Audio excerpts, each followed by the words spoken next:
Hey, you are listening to Abyss Gazing, a horror podcast where we celebrate all things spooky and mental health. I'm one of your hosts, Billy. You don't have to. Mark's not here. I know, it's habit. I was counting you as the other host. I'm your other host, Josh, and we're concluding the Triple X trilogy today by jumping into a spoiler-filled discussion on Maxine. But before we get there, we are joined by the ever-lovely Hope from Mind Brain Movies podcast. Hello. Hi, I'm so happy to be here. After my and Josh's last discussion, I was like on another person's like panel podcast. I was like, all right, we're gonna be best friends now. So well, let's see if Maxine will unite us or divide us when we get there. But tell us a little bit about the Mind Brain Movies podcast. So we are a mental health podcast, but we do a deep dive into like movies and TV shows, and we just do kind of a breakdown of a lot of different things, whether it be like taboo topics or just, whatever it is that's going on. We also have like interviews with certain people to kind of like debunk a lot of things in mental health, because a big thing is like people who still have that stigma with mental health, and I'm just like, yeah, let's cut that shit out. So yeah, we just like to have a lot of fun. Is when Josh and you were on the last episode with myself and Elizabeth, one of my co-hosts, you saw our dynamic was like horrible chaotic sisters. So that's pretty much what it is. Even though we're both major professionals, we like revert to childhoodness with our dynamic. So there's something special about like chemistry between like good co-hosts like that. Like that's Mark, our co-host who's not here today. It's kind of like been our dynamic, and Billy just kind of like fell into that, just naturally. So I get that. I get that. It's like it's hard to find like a good co-host as well. Oh, it makes or breaks you for sure. I tell people every day, if it wasn't for my girls, I wouldn't even have a show. Like. So how did you guys kind of take the idea of, because when I started podcasting, there wasn't anyone else that was kind of having the conversations about like pop culture and films and kind of mental health and stuff like that. So how did you guys kind of get started? Where was the idea for you guys? So it all started with me, basically. It's a crazy story. Back in college, I was psych major, film minor, and I did this thing called cinema therapy. It's a groundbreaking revelation where you take movies as a medium to kind of break into your client, your patient, and it's kind of like a tool to help ease them into self-realization. And I just loved that idea. And I've also loved movies. I've been making little films and stuff since I was a kid. And I started kind of like just doing little videos here and there. And my co-host Elizabeth commented on one of them. And I was like, and I did a deep dive into her. And I was like, okay, I want to make this like a big thing now. And so even though she's in California and I'm in Florida, I was like, I'm stealing you. We're going to be best friends. We're going to start this. And then our third host, Boone, it was the same type of deal. She commented like on a later video. And then I was like, yep, you're mine now. And then just like, we all just kind of like built this thing with each other. And it's been a lot of fun. And yeah. So we joked about this the last couple of episodes, but that's how Billy like kind of came. He got brought on as a guest and then just kind of kept coming back, and eventually we were just like at the beginning of this year we were like, Billy, welcome to the family. Yeah, pretty much.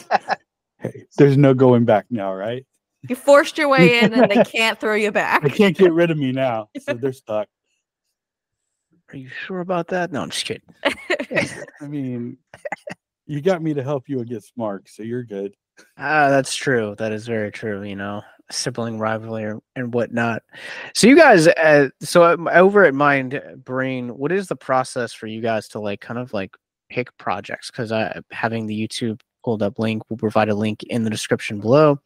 You guys have everything in here from anime to drama, and then also hitting classics like What About Bob, and television shows like Steven Universe and House. Like, can you guys kind of talk about the process for picking projects, especially given the diverse taste that you and Liz have in movies?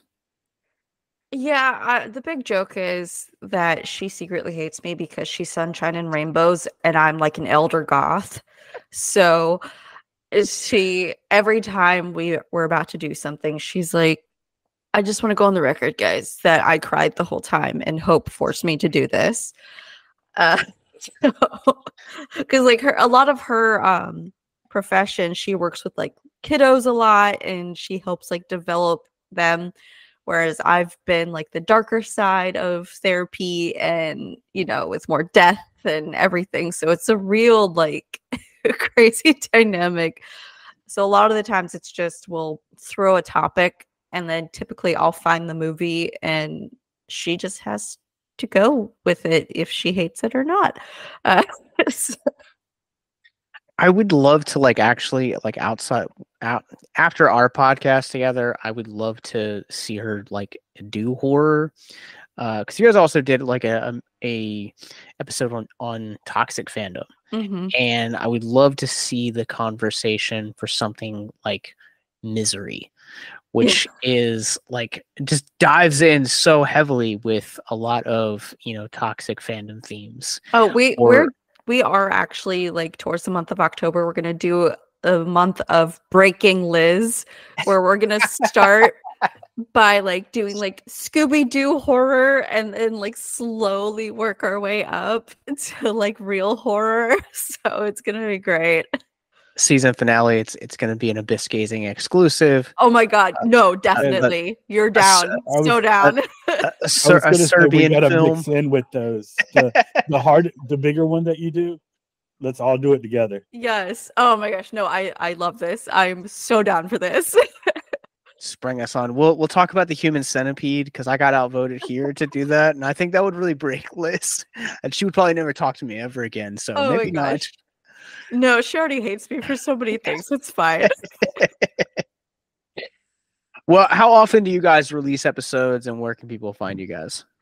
So we're on YouTube under Mind Brain Movies. We're kind of on a smidge of a hiatus just to kind of regroup and gather, but we should be back in a month, and nothing too crazy, just kind of. But all of us have a little bit of life stuff going on, so we're going to be back at it soon enough. We actually just had a meeting to plot more episodes, so it's going to be great. That's my last question before we take the commercial break is, do you know when our panel podcast on horror and mental health comes out? Whenever she threatens her brother to edit the episode. So, because her and I have different editors for our stuff. So, whenever she threatens her brother, yes. That's fair. All right, and then I will keep you in the know. Where can people find that podcast in the meantime, though? So with Liz, I also help and support her nonprofit, Psychology for Geeks. So you can find her on all social media platforms and on YouTube, and as Psychology for Geeks. It's a nonprofit where we try to extend mental health into more rural areas and just help everybody out. And it's located in California. It's hard to do all that work across the country, but I'm doing what I can. So. Yeah. Our third missing wheel is in Mississippi, so I get it. We're both in Virginia. So we're going to take a quick commercial break. When we get back, we are going to jump into the twisted, weird finale that is Maxine. And in the show notes below, you guys will find links to check out Psychology for Geeks and Mind Brain Movies. We'll be right back. If you or someone you know is listening to this podcast right now and you're struggling with suicide, addiction, self-harm, or depression, we encourage you guys to please reach out. This is the heartbeat of why we do what we do. Suicide is currently the 10th leading cause of death in the United States, and as of this recording, there are 132 suicides that take place each and every day on American soil.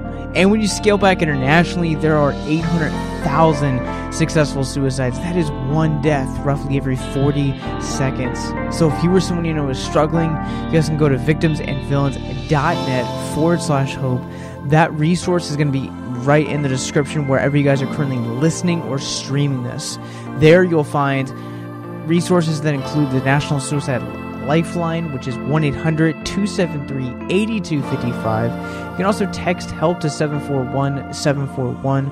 We also have a plethora of other resources, including churches, getting connected with counselors, LGBT resources like the Trevor Project, and also veteran hotline as well. Please, if you hear nothing else in the show, understand that you listening to this right now, have value and worth. We get it. Suicide, depression, mental health, these are hard topics, and the stigma around them doesn't make it any easier. But please consider the resources right in the descriptions below wherever you guys are listening, because once again, you have value and you have worth. So please stay with us.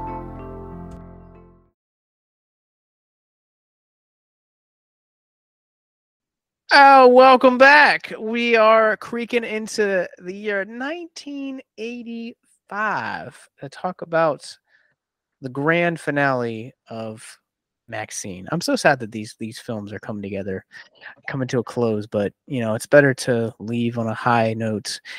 Anyway, if you guys haven't checked out the other two episodes in our Triple X trilogy, as we've dubbed it, with X and Pearl, we had romance novelist Kelly Reynolds on our X episode, and we had the rockin' Canadian badass Harley Olivia on our Pearl episode. Please go check out those episodes as well. But Hope, with you being our guest, what have you thought so far of this series, and what did you think of Maxine?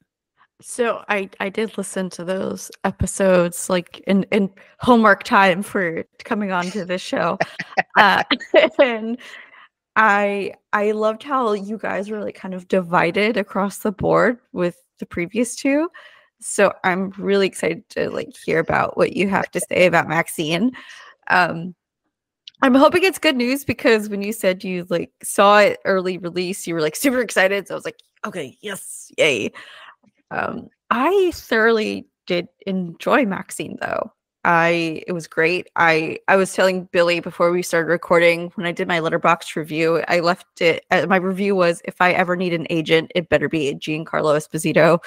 Yes. Like, it's for such like a smaller cameo role, he made it. Like, it was great. But I also I'm such a huge fan. I'm a 90s baby, but I'm a huge fan of 80s nostalgia. So it kind of intertwines at a certain point. So I guess it makes sense. But yeah, but it was great. I love how they tied in. Wait, shoot. I don't know if it's going to be spoilers or not. Shoot.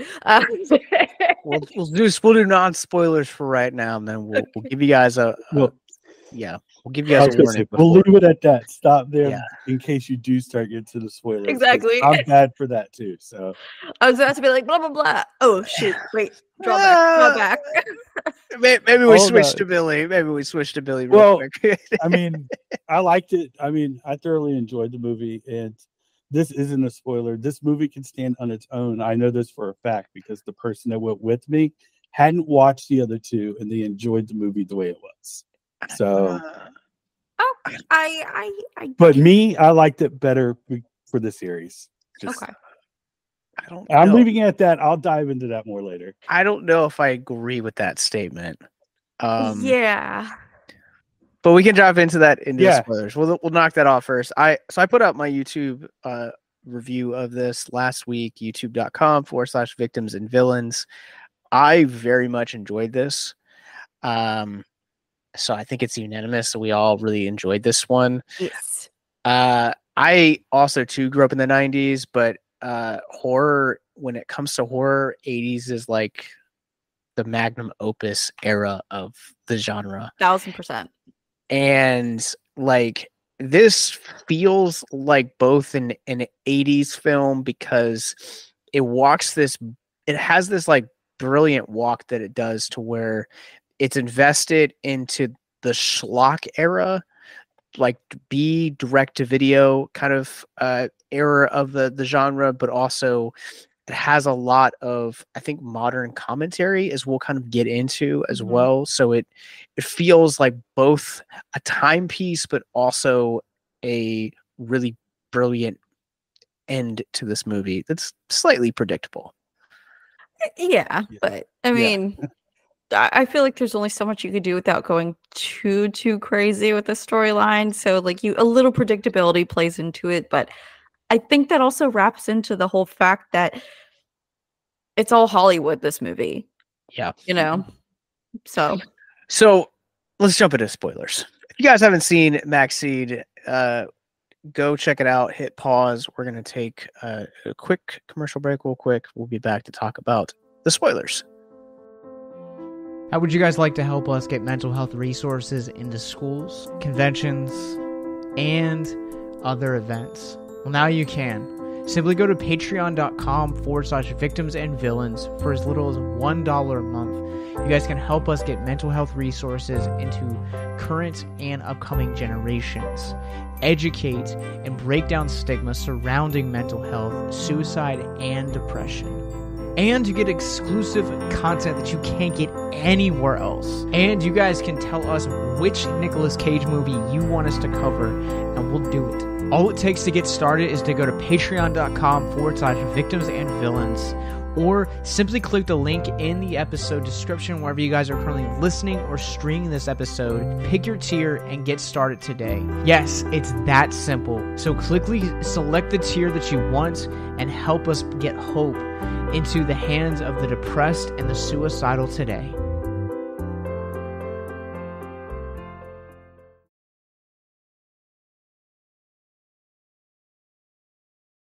And howdy, welcome back. So the spoilers of this, I will, before I jump into spoilers, I will also say I could see this being definitely my favorite entry into this trilogy.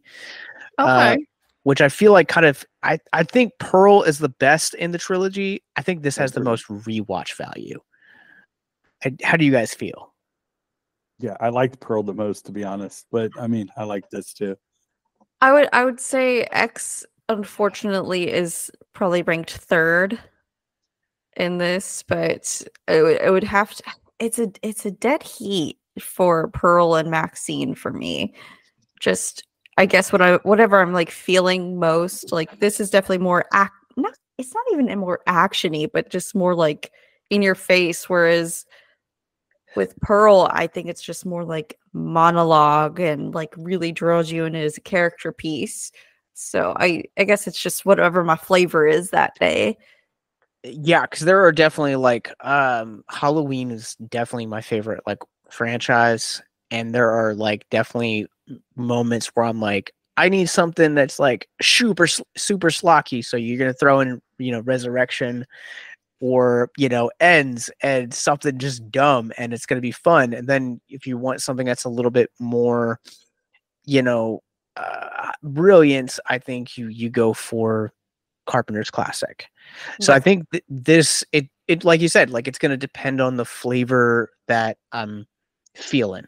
Whereas I think this one just it just has the most rewatch value out of every one of this trilogy, because I could see that. X like is not a bad movie, but it doesn't necessarily have like the rewatch value. Like I've seen it twice, and like if I never watched it again, like I'd be okay with that. Pearl has really great character dynamics. It's a very enthralling character study from start to finish. Whereas this one, from the music, the lights, the vibe of everything, in this movie, it just hits all of those notes that I want to watch. And it gives me an 80s movie without outright being an 80s movie. Yeah, I agree with the 80s movie and everything. And that's what I loved about it too, the nostalgia a little bit. Because, you know, the video scene where you're walking into the old video stores and all that. I'm an 80s baby, so I love the 80s movies and everything. And again, like y'all said earlier, the 80s horror is what I grew up on. So the 80s is perfect. And this had more of the storyline to it, more versus Pearl, like you said, focused on Pearl and who that was. And X kind of was more of an introduction, but I felt like this one gave you more to it than the other two did as far as the stories and everything. Now, I will say the one thing, but I guess the spoilers, whatever I was going to say, I love how they tied in the tiniest little cameo of her father being a preacher and X to it being like this grand finale in Maxine. I love it, but I also hated it because I knew like the moment that they kind of revealed it was him, that I was like, okay, like there's gonna be like this, and it just the ending kind of felt like real predictable. Like, oh, it's him. He's come to like, you know, free her soul, right, and stuff like that. And I liked how they tied that in back to it, and you kind of had that like exploration of what, you know, Christian or I guess religious extremism looks like, and like how it has a profound effect on you, like long lasting. Like a lot of like I grew up in church, and I still attend church. I'm still practicing, but like mine was never like the extreme, and it's always like the people that had like parents that were in like leadership or, you know, were pastors, they like turn 18 and it's like went the complete opposite way. Well, just like anything, you know, if you take it to an extreme, it can be so toxic. And you know, anything in moderation is good. You know, I personally I'm not really religious, but I appreciate certain things. But when I have someone running up to me and say I'm the devil and, you know, and all this stuff, like this makes me think of this one time I was working at a vet's office, and you know, I'm bisexual, I'm elder goth, I'm, you know, all these things, neurodivergent.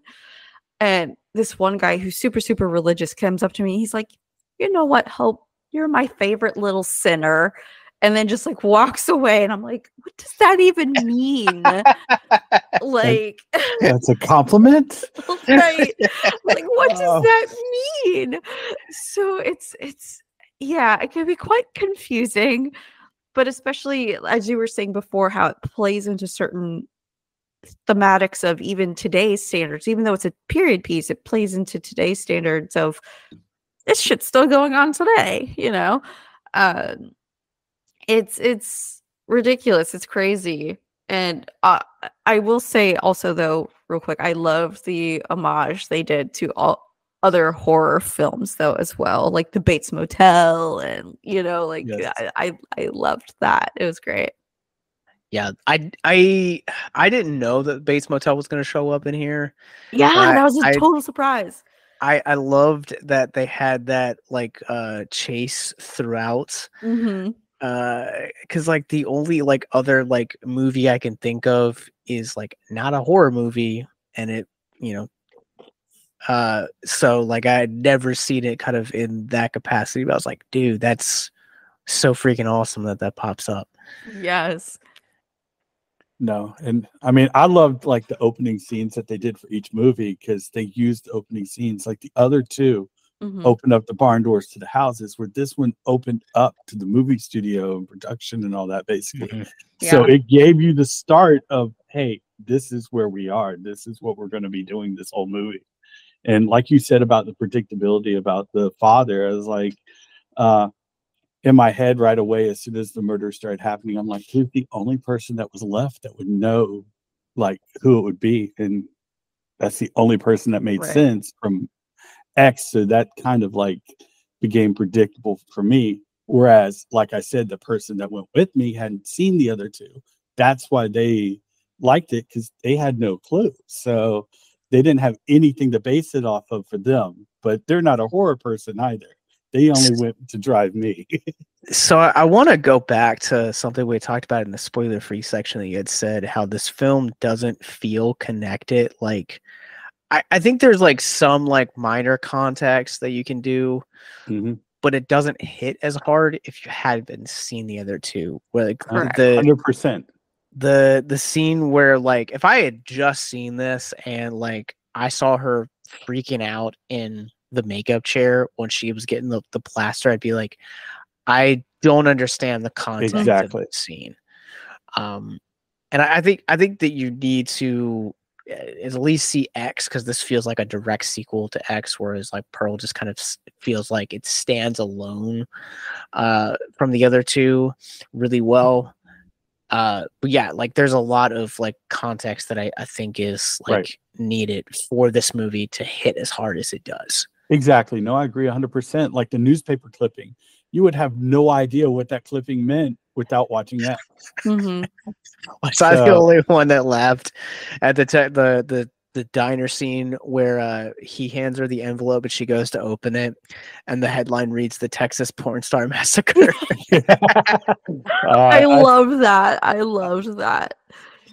I mean, I was dying laughing at that, and everybody else didn't understand why. I'm like, don't worry. But honestly, there was like low key so much comedy to this film. Like with Kevin Bacon, I was dying. Like his little jaunty run, like as he's chasing her, I was like, that's like corny acting at its peak, and I loved it. But I think that goes back into this idea that there is like this like element of schlock to it. And like first reactions is like critics are like sharing it. It's like it's the worst in the trilogy, blah blah blah. And I think that this like Ti West made a specific piece of films that is for people that grew up in this era or study this era of horror or really genuinely love this era, because like a lot of like the, you know, get into it in a few minutes. This movie made me want to go back and I like the next day I rewatched Censor, which is like a great movie, but it like it speaks to like the video nasties of the 80s, but also at the same time, I think this film, one of the other things it does really well is it speaks on the censorship, especially when it comes to women and especially when it comes to sex particularly. I think the scene where Elizabeth Debicki, I think like the director and Maxine are walking through the thing and she's kind of like confiding in Maxine that like, oh, they don't want you to like take this role because you did porn. Like porn's like not like really the end game for somebody, you know. Lots of porn stars have kind of successfully made that transition. Oh yeah, but another thing too is if we're talking about her, she and the message, she says it right then and there. It's a B movie with a message. I'm gonna make it like, if everyone's expecting a B movie, I'm gonna make it the greatest freaking B movie, you know. And that's what I think Ti West did. He's like, I know what this is. I'm not trying to make it pretty. I'm not trying to be something it's not. But damn it, I'm gonna make it good. And that's the message. And I also do like what you said. You know, porn is the biggest industry on the planet. You know, if that's an end all be all, then you got to rethink it, because it's literally what everyone lives and breathes by every day, whether you think so or not. It's our basic necessity in life, and it is what it is. So to cast shame upon that, especially if you really look into the porn industry standards, if you're doing it by the book, you know, they're very regulated. They have a lot of like union codes. They have, you know, mandatory testings. Like it's a very like standardized type of production. And so many people look down on that, and I'm like, why? It's a lot more regulated than some actual movies that are out there. So a lot of those regulations came down as a result of the Me Too movement. I think there was, from like what I've read, I think there was like maybe 1 or 2 production companies that did not have a lot of those regulations in place, but now because of Me Too and a lot of the shit that came out from that movement, now we have those in there. You're right, it is the most like regulated when it comes to like in terms of like safety and everything like that. There's a movie released in 2021 called Pleasure from A24 that I think does a really good job at kind of capturing that as well. And I didn't talk about this during our first Omen episode earlier this year because at the time, Mark and Billy, this isn't really a spoiler, but neither one of you had seen Immaculate yet. And you have to see it. I mean, I plan on seeing it. But that movie is like a big middle finger to everyone that supported the decision to overturn Roe a couple years ago. Yeah. And this kind of feels like ti-west and mia-goth's kind of take to that conversation to where they were kind of like F all the supporters as well. Yeah, I haven't seen Immaculate, so I can't speak on that yet. I've still got to see that. So yeah, I do like this whole thing where again they're breaking boundaries. If you're really breaking it down, like yes, you can go see Maxine because it's a fun horror movie. You got your gore, you got your good kills, you got your your horror homages and everything. It's a fun movie. It is. But again, like he even blatantly said in the movie, it's a movie with a message, whether you're gonna learn it or not. It's a movie with a message, and it comes down to like women's safety, what they have to deal with on a daily basis, whether you're a worker or a high class or whatever. Like you're screwed either way, But and it has things like double standards in like the film production society. It has just all these things that we're facing today, and the whole religious aspect of like how a religion shouldn't be like overtaking certain things when it did. And so again, I loved these messages that they were delving into, and I was like, there was a bad thing about me like watching this weekend. I was taking notes, like, oh, I gotta break it down, but then the other part of me is like, I just want to watch it for the gore, man. Like that's why I usually watch movies twice, but right. I couldn't with this one. So. Exactly. But no, the fact that the movie started out, what got me was she was going for a regular movie and not a porn movie, and then she did that whole scene and everything there. That's great. Let me see your boobs. I'm like, really? Yeah. That's the thing that I think this movie speaks really well to, is that there's like this underlining like subconscious in our society that basically reduces women down to either their bodies or the fact that they're they should be mothers. And I hardly like I have a hard disagreement with that, and I'm kind of curious, like when I invited you to do this episode with us, Hope, I really wanted a female perspective on this, and like I think this movie kind of captures and proves that like women can be strong, independent. I think whether you're talking about the Maxine character or the even the director character as well, his name I cannot remember right now. It's Elizabeth as well. It's like Elizabeth. Yeah. Okay. Fair. They kept her name, the first name's the same at least. Okay. I thought that both of those like kind of prove that like women can be strong and independent and fierce and as terrifying as a man, because that key punch scene with Kevin Bacon, I felt so bad for him, but he earned it. That's not the scene I was thinking of. I was thinking of the alley. I was thinking of the fence in the alley where she's like, pretending to be afraid, and she's like, bitch, get on your knees, strip, lay down, ass up, face down. Don't do this to people. Yeah, that's the scene I was thinking of with the badass part. You and I were on the same wavelength there, Billy. Yeah, I mean, not knocking down the Kevin Bacon key scene. That was decent. That was good. But the other one was the one that was like, yeah, this is her. I'm the bad bitch. This is me kind of scene. So you were saying like strong, independent woman, and also like, oh, they have to be mothers. I'm gonna spill my tea everywhere. So I have no intention of having kids personally. I don't have kids. I got medically I had to have everything ripped out anyways. So like not gonna happen. My children are my fur babies. That they're my little tiny babies.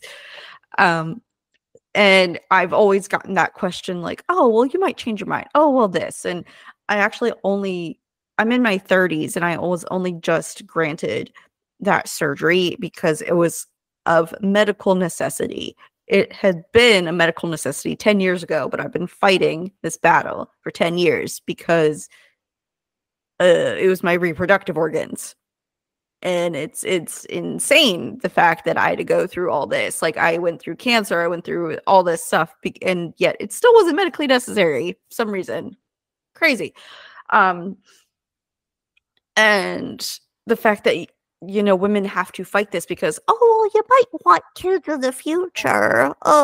Like, no, I would rather live and not be in pain than, like, worst case, I'll adopt a kid. There's plenty on the streets there.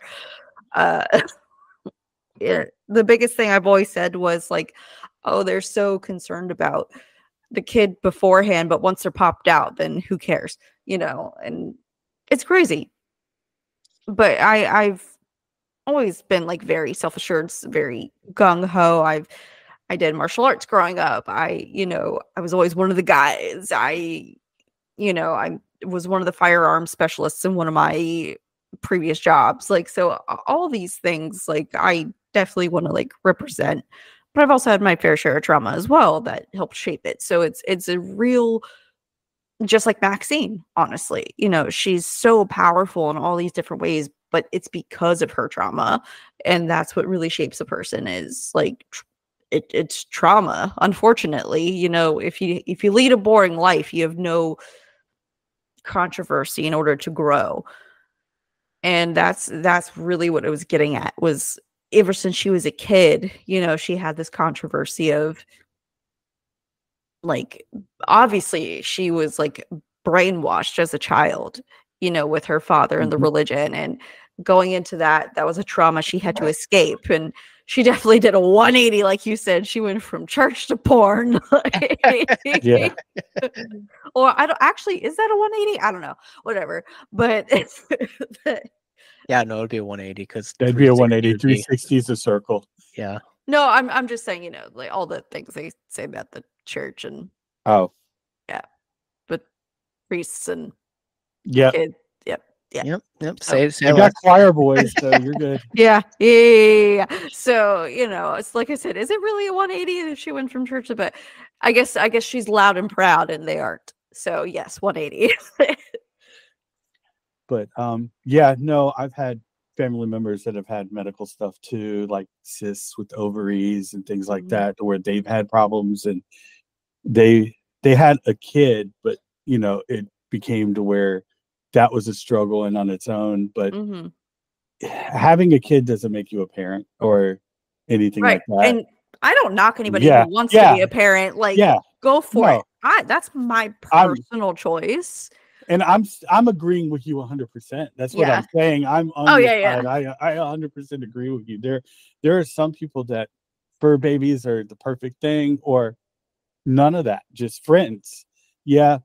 I mean, I figured you're going to say something on your own, Josh. So that's why I didn't say Josh as an example, but I'll kick it over to Josh and let him be the example. I always make the joke that if you've seen Eraserhead, then you've seen my spiritual feelings on parenthood. I am much like you. My wife and I, for years, we talked about it. We thought about it. We prayed about it, and we eventually kind of came to this conclusion that like we're just not parent people, and that's fine. You know, I love my two cats to death. I love going out and petting all of like the puppies and other people's fur babies, and you know, I'm an animal person, and the thing about that I think if you've seen Eraserhead, the reason I bring it up is because it's essentially this allegory for a man that didn't necessarily want to be a father.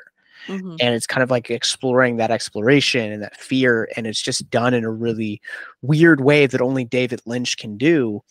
But you know, at the end of the day, people like walk away from that movie and they're like, I don't know what this movie is about. This movie is about, you know, legacy. This movie is about the fear of extending it, about failures and messing up, and you know, not necessarily wanting to do it. Or also in his case, you also have like, it's also a commentary on like toxicity between partners, you know, or being on different pages. And I think, you know, one of the things that's kind of where I feel it's like I don't necessarily feel like I'm responsible enough for my own. And so like I have a very passionate opinion when it comes to something like Roe v. Wade being overturned and reproductive rights of women being challenged, because if this really is the quote unquote land of the free, then women should be able to make that decision on whether or not they want to be parents. You know, they shouldn't have to go through 10 years of back and forth fighting the system and fighting it because you might want kids one day. Well, what if I don't though? Right. Like I'm happy with my nieces and nephews. Okay. Like that's it. I can send them right back. And I was gonna say there's always that uncle and aunt that you give the kids and then they give them back. And I give off crazy aunt energy. I'm good with that. That is I'm good with crazy aunt energy. Yeah, I mean, that's the way my brother and sister started whenever I had my son. And then, I mean, they had their own kids, but it used to be like, hey, I'm going to take your son. We're going to the mall. Have fun. Right. Take it easy. Right. Just bring him back, I guess. Or don't. You will. But as long as they're breathing, it's cool. Yeah. And like, you know, I talked about, I think you commenting on the fact that, you know, it only happened because it was a health issue. I think, you know, or you also had said that, you know, we care about the fetus, but not necessarily the kid. Right. And it's this idea and this concept that is this like walking contradiction. You know, and so you go back to this whole conversation of, you know, people seeing, you know, sex workers or porn stars as less than people. Right, but they're still people. You know, exactly. Like they still have all of these like same exact you know, they still bleed and cry and rejoice all the same way that we do, but because of their line of work, we, you know, it's like finding out someone's in retail. Oh, you work for Walmart, you're less than a person, you know? Right. And again, it goes down to that double standard, which is crazy, you know. And I think one of the funnier things is like there's a movie called Fanboys, and and there's a scene where he's like, you mean I was just talking to a smoking hot whore? And she's like, we're escorts. And he's like, the difference being, she's like, oh, I don't know. You know, it's like, yeah, still the same job. You can pretty it up with any title. It's still the same job. But again, it's also, you're still a person, you know. By the way, Fanboys, if you love Star Wars, it's a great movie. Check it out. So it is also streaming for free on a number of services. Please go watch it. It's an underappreciated masterpiece. But anyway, Billy, you could be a nerd like me and have the DVD, but whatever. No, all I was saying was, again, though, it's still a job to them. It's not, a lot of people aren't doing it for the pleasure. It's for the job, for the money. It's Whereas a they job, can, yeah. a lot of people can't differentiate and don't understand that people can separate, even though it's kind of the same act, that one is for pleasure and one's for a job. I will recommend to you guys and the listeners that if you grew up on Boy Meets World, Malin Ward now does adult entertainment, wrote a memoir about transitioning from Boy Meets World and White Chicks to modeling and Patreon and OnlyFans and now to what she's doing in porn. It is one of the best books I've ever read, and it really humanizes, I think, the entire experience of not only the industry, but also at the same time, like, it feels like it normalizes a lot of the practices of porn. And that's kind of how I've ended up like knowing as much as I do about it. So it's a great book. It's called Rated X. I will also say that. Yeah, that's another book that's going on my list. It's also very funny. She has great comedic timing. It's very vulnerable. Very good read. I'm trying to see. I was going to say it is funny, weird funny how a lot of the child stars, I guess, or the stars that we grew up with did go into that industry. I mean, for example, Screech off Saved by the Bell. Screech. Screech. R.I.P. Justin. R.I.P. indeed. Yeah. One of the kids from A Christmas Story also went into porn. Oh, really? I don't really remember the name of it, but he was one of Ralphie's friends. But yeah, he went into it. It's very funny. All right. Question for you both. What was the best horror gag in this movie? Which was your favorite kill? I'll let Billy answer this first. Just I have a feeling I think I know what his is, but which one do you think mine is? It has to do with Kevin Bacon. No, actually, I love the Kevin Bacon stuff, but the one that I liked the most was the one with was it a cross or whatever coming out of the eye, to where. Okay. But the only reason why is because that gave me that 80s feel of what they would do in the 80s for like horrors and vampires and things like that. So that's why I liked that. Okay. It was kind of like a nostalgia kill to me. Well, was that really a kill? Because was that a kill, or was that either way? That was like the scene that I liked the most out of it. It was still good. It was still good. Yeah. I mean, nothing against all the sawed-off shotguns and all, and that scene in the swimming pool and everything. That was that was fun times. But what was yours? Oof. So, as much as I did love the Kevin Bacon scene, I would have to say it was when her friend at the video store, because you saw like such good practicals of like when his neck was slit, and you saw the practicality. And like I work in a lab. I used to be a crime scene cleaner, and I currently work in a lab. So like I have a good appreciation for like muscle tissue and fibers and like good practicalities. So I was like, okay, they did that on point, and like. Yeah, that's gotta be my vote too. Like I really do love a lot of like the shootout scene with the cult at the end. But and like the Kevin Bacon one, kind of just like, pulled a Final Destination memory and just kind of like really brought that back up. I was like, oh, new fear unlocked. Cool. But that video store one was just so well done, and it's so well shot too. That and it felt really refreshing, because normally you see like the front of the neck, like, but not the back of the neck, which is the thing that like really made me really like that.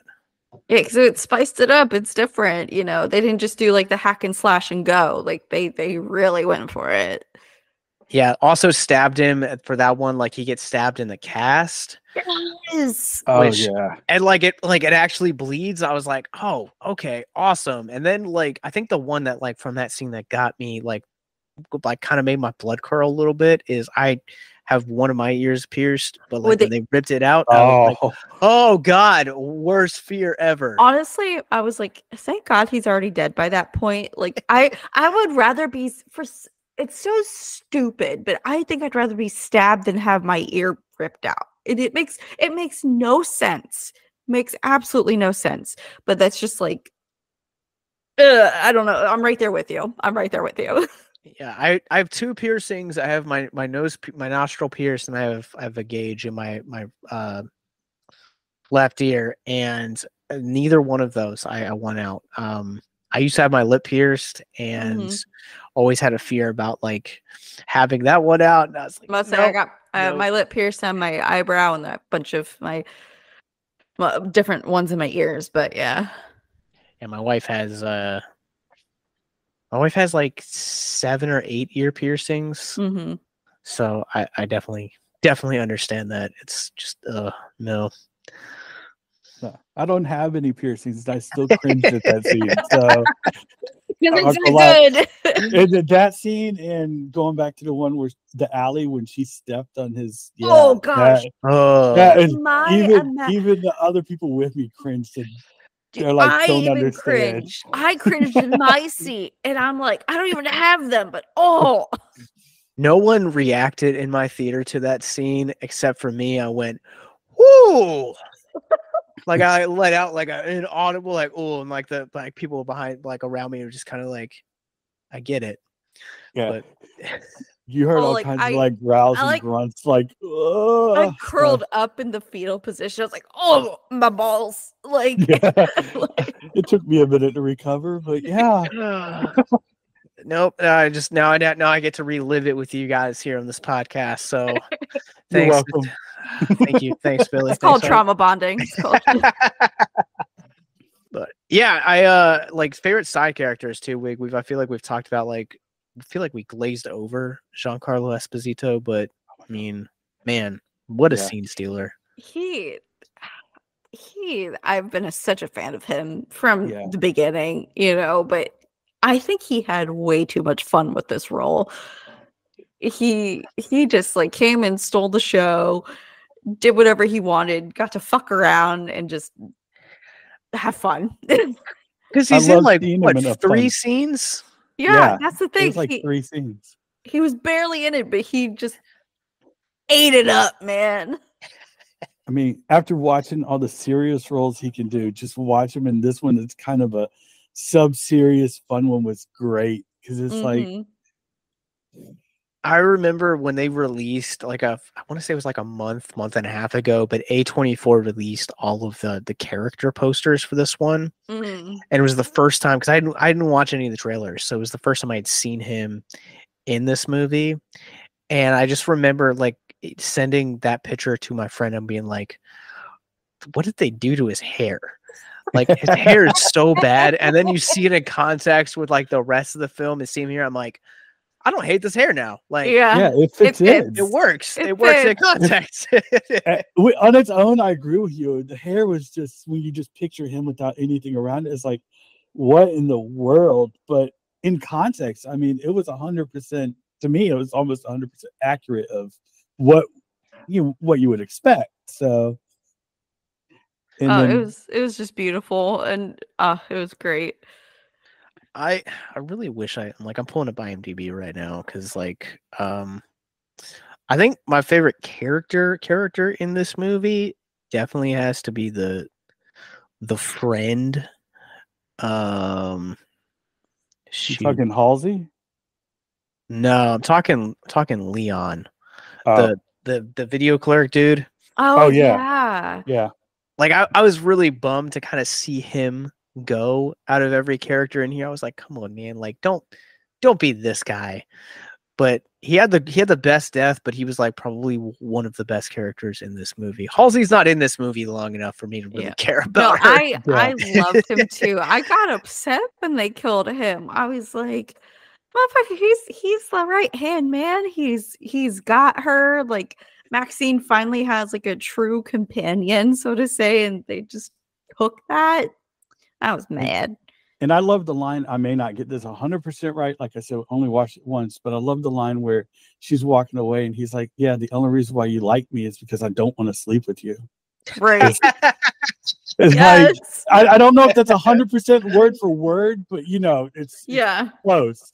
And I mean, that line hit hard because it's like, well, yeah, you watch how she acts around everybody else, and like this one dude, and it's like, yeah, she trusts him, and it's like, okay. But in my head, I'm thinking, you do really want to sleep with her. You just don't tell her that.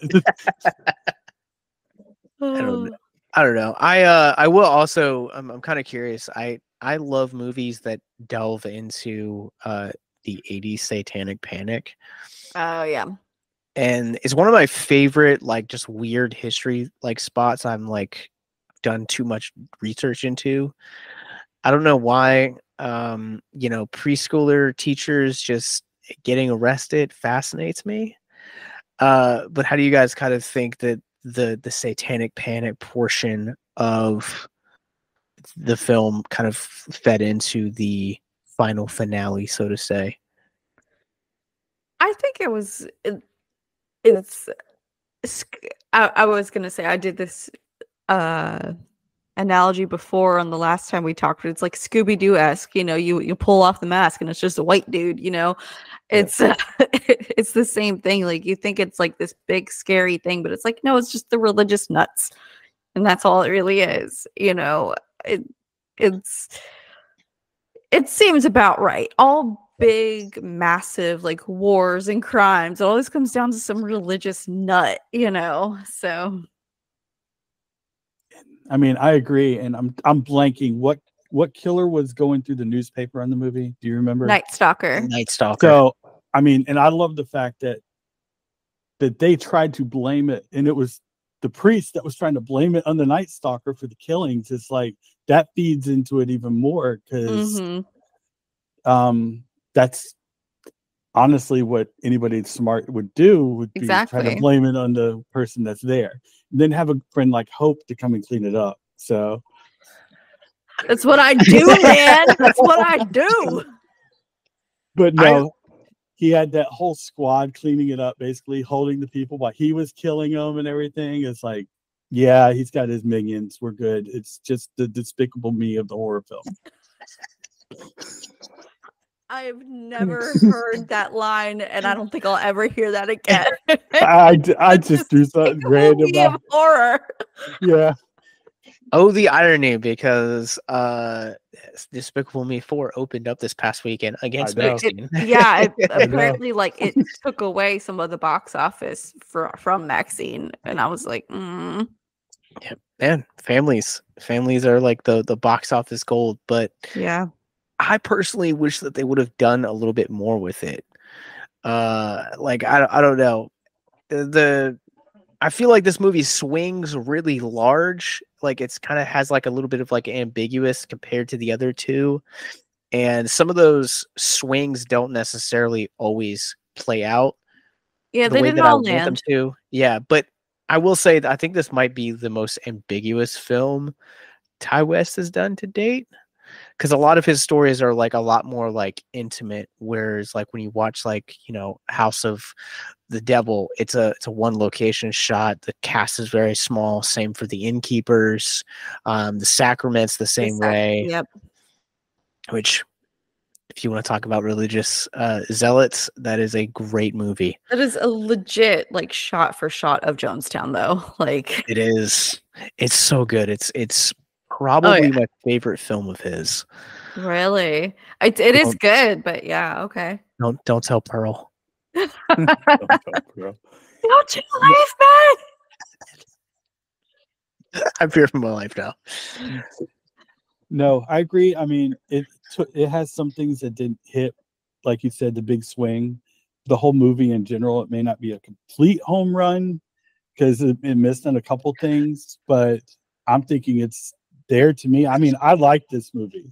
Just out of the three, like you said, it's this one, then Pearl, than X. So I think though, when you watch like schlocky movies from the 80s, like, and I'm talking like movies like, Slumber Party Massacre, Toxic Avenger, like just movies like that have these like really like larger than life. They don't always hit everyone, but that's part of the charm. That's part of the reason why we love them, why they gain cult status. And I would say that if Pearl is kind of like the revered film of this class, like the more prestigious entry into this trilogy, this is the one that's destined to be a true cult classic. Yeah. Speaking of cult classic, I don't know if if either of you got these vibes, but in the club scene, I don't know how, with like her makeup and her hair, the only thing I kept thinking is she's in a Chitara cosplay. Like, oh man, where's Lionel?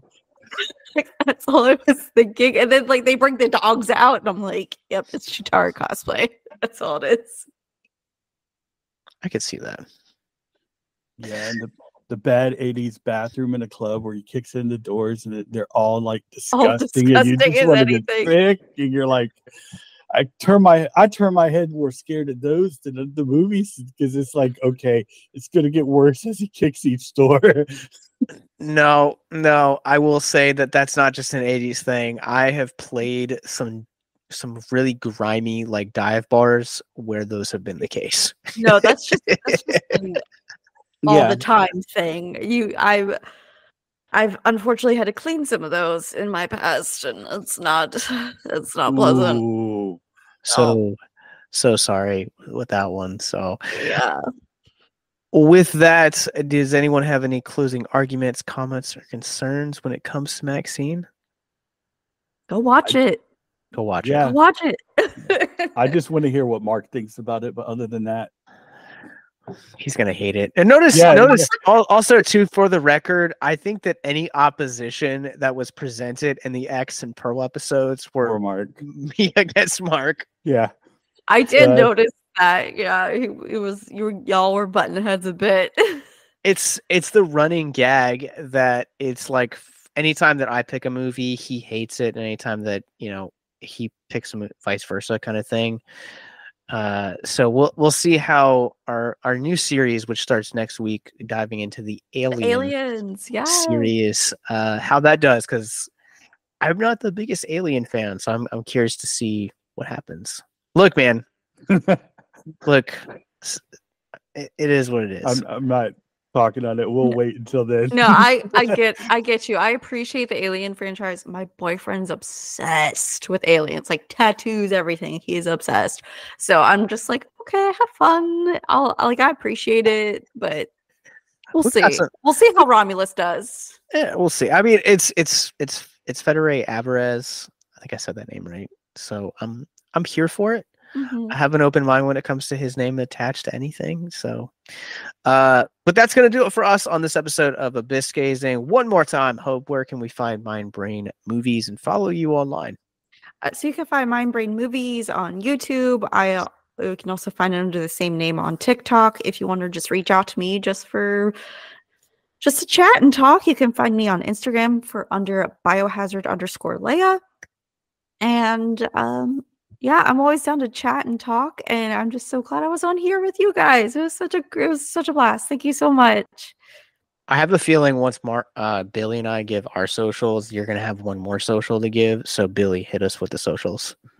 Yeah, I'm gonna go ahead and just give my social. It's VABoy99 at Letterboxd, so that I'm starting to catch up on those, and I'll go ahead and kick it back to her because I have a feeling that she's going to give hers. It's gonna be the same as my Instagram, biohazard_Leia. So, but yeah, I don't have too many reviews on there. It's more just to keeping track of the enormous amount of movies I've seen. But I'm starting to be better with my reviews. My brain will let me process it if I watch something and like I don't log it. Like I have to like just put like. I watched like one of the Justice League cartoons yesterday, and like instead of like writing this like really long review, I was like, You remember that time that DC ripped off Aladdin? That was the entire review. But at that, you guys could find me. I'm also on Letterboxd at Captain Nostalgia. I think it's the first time we've ever done a podcast. All 3 guests, all 3 people on board had a Letterboxd. Go support Letterboxd. You guys can follow Abyss Gazing wherever you guys get your podcast from, and you guys can follow our parent company, Victims and Villains. We are on Facebook, Instagram, YouTube, wherever you guys get your podcast from. And you guys can also support us financially on Patreon at patreon.com/victims and villains to help us help our mental health education efforts. But next week, we are jumping deep into space to do lots of Alien for the rest of the summer, from the 1979 classic all the way up to Romulus. So hit that subscribe button. That way you guys never miss a sci-fi-ic moment. I just made that word up. What's up? Until next time, remember, the longer you gaze into the abyss, the more the abyss gazes back into you.